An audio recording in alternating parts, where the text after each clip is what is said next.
पहले मैं यहाँ पे अपनी जो सारी वर्कशीट्स है वो मैं एक फ़ोल्डर में करके रख रही हूँ जो मेरे को करनी है, ताकि ये गुम ना हो जाए। तो मैं इस फ़ोल्डर को यहीं पर ही रख लूँगी अपनी टेबल पर साइड में, जहाँ पे मेरा शेल्फ़ है वहीं पर ही मैं इनको रख लूँगी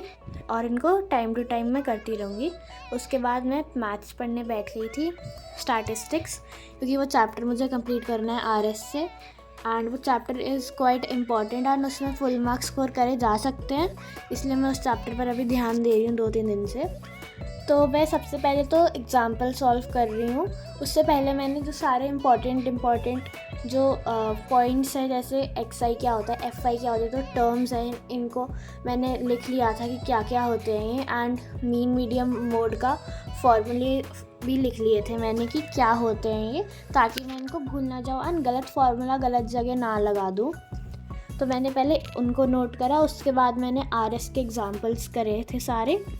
एंड एग्ज़ाम्पल्स मैंने सारे खुद से ही करे थे आंसर को छुपा के,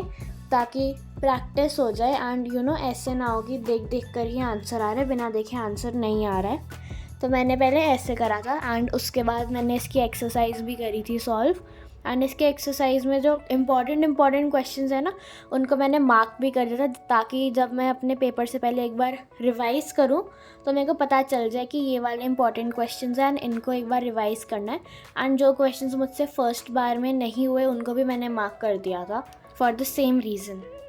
सो that's how I do R S Agarwal, and do tell me in the comments कि आप कैसे अपनी रेफरेंस बुक्स को कंप्लीट करने की कोशिश करते हो।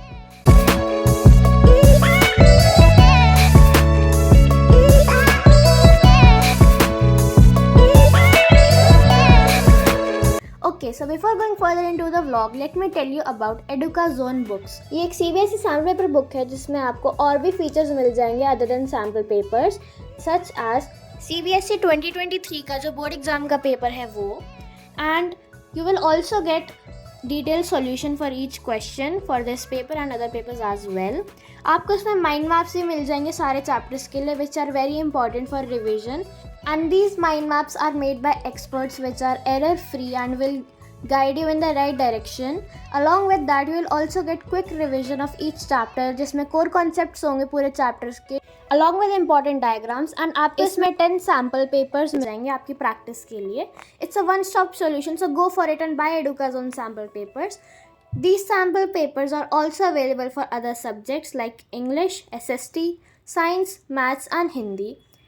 You can buy these from the link given in my description box.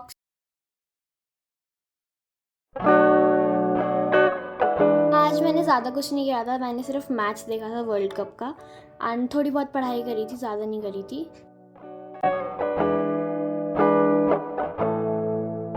So this is the next day, and आज मैं स्कूल नहीं गई थी मंडे को, क्योंकि मेरे को बहुत कुछ पढ़ना था, आज केमिस्ट्री करना था और भी बहुत सारे सब्जेक्ट्स हैं जो मेरे को करने थे। तो सबसे पहले मैं सुबह उठते ही करने लगी थी केमिस्ट्री,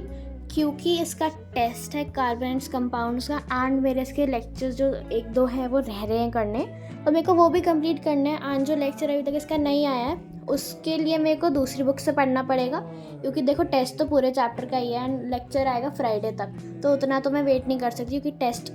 वेडनेसडे को ही है। तो मैं सबसे पहले यहाँ पे नोट्स बना रही थी लेक्चर देख के, एंड जो इम्पॉर्टेंट क्वेश्चंस होते हैं उनको मैं मार्क करे जा रही थी, क्योंकि उनमें से ही यूजुअली आता है। एंड ऑल द MCQs जो भी थे क्वेश्चंस में वो सब मैंने करे हैं, वो सब मैंने नोट डाउन करे हैं, क्योंकि इट इज़ केमिस्ट्री, भाई केमिस्ट्री मेरी थोड़ी वीक है, तो मेरे को सारे क्वेश्चंस ढंग से करने बहुत इंपॉर्टेंट है, अच्छे से ध्यान लगा के पढ़ना भी बहुत इंपॉर्टेंट है केमिस्ट्री, क्योंकि इसमें मेरी गलतियाँ हो जाती हैं। तो after completing my notes I studied them, I read them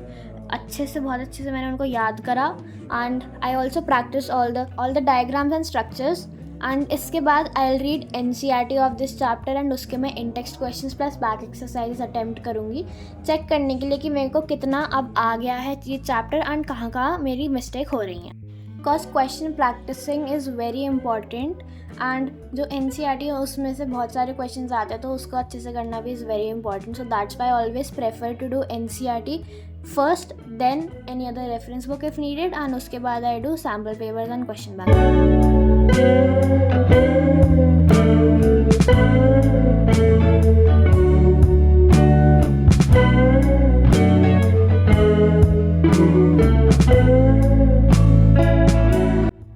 after taking a short break I came back in my room to attend my classes and यहाँ पे सबसे पहले 4:30 को मैं सिविक्स की क्लास अटेंड कर रही थी जिसमें हम कर रहे थे चैप्टर 5 आउटकम्स ऑफ डेमोक्रेसी।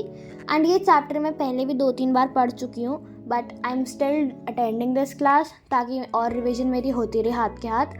क्योंकि ज़्यादा टाइम भी नहीं होता है आजकल रिवाइज़ करने का,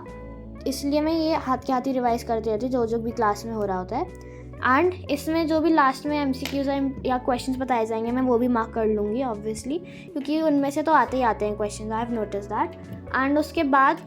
I am gonna read this chapter अच्छे से दोबारा से, ताकि इसके जो कॉन्सेप्ट्स हैं वो अच्छे से मेरे को दोबारा से याद हो जाए। वो ऑलरेडी याद है बट स्टिल रिवाइज़ करना इज़ अ गुड थिंग, है ना। तो दोबारा रिवाइज़ करना सही रहता है, चैप्टर अच्छे से दिमाग में बैठ जाएगा। प्लस मेरा टेस्ट भी है इस वीक, संडे को या सैटरडे को पूरे सिलेबस का टेस्ट है। नहीं संडे को है टेस्ट, पूरे सिलेबस का टेस्ट है, बस ये वाला चैप्टर नहीं आ रहा, बाकी पूरा SST का सिलेबस आ रहा है, तो मेरे को उसके लिए भी प्रिपेयर करना है। सो आई एम थिंकिंग कि I will do 3 chapters in 1 day, तो ऐसे करते करते सैटरडे तक पूरा हो ही जाएगा सिलेबस मेरा, एंड संडे को रिवीजन के लिए, एंड प्लस उसी दिन टेस्ट हो जाएगा मेरा अच्छे से।